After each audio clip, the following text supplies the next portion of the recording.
Children, today we will do Amanda. This is a poem on the name of a girl, and it is part of Unit 4 or Chapter 4. Robin McLaughlin is the Australian author who wrote this poem. And in this poem, the main part is that we know that every child feels that she or he is controlled and is instructed not to do one thing or the other. It means when we are children, and if our parents or any elder gives us instruction to behave properly, to do things good, then we think that it is restriction on us. You also would have felt that your freedom is curtailed as you are not allowed to live in your own world. And everybody, as I said, all children, everyone feels the same, that their freedom has been curtailed, their freedom has been hurdled if they are restricted for something.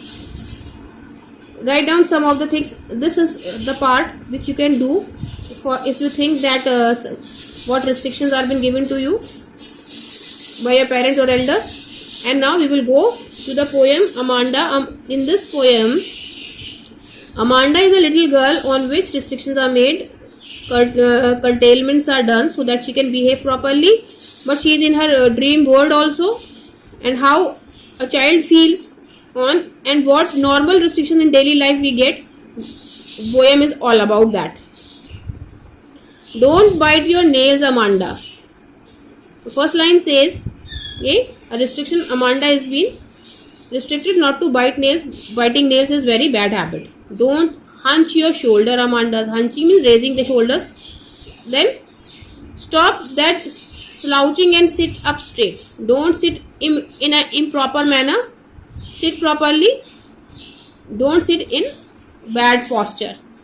All these things were said to him. And now what she is thinking, there is a languid emerald sea where the soul inhabits is me, a mermaid drifting blissfully. And she is relaxed like the emerald green sea where the soul, where the spirit inhabits her, in her soul inhabits in it, and she wants to be in a blissful, in a happy mood,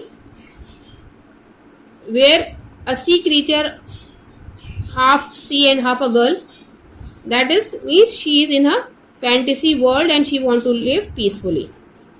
Did you finish your homework, Amanda? Did you tidy your room, Amanda? I thought I told you to clean your shoes, Amanda. Then again, Amanda has been in a real life, she has been curtailed, that she has been restricted, that whether she has finished her homework, whether she kept her room neat and tidy, and whether she had cleaned her shoes or not.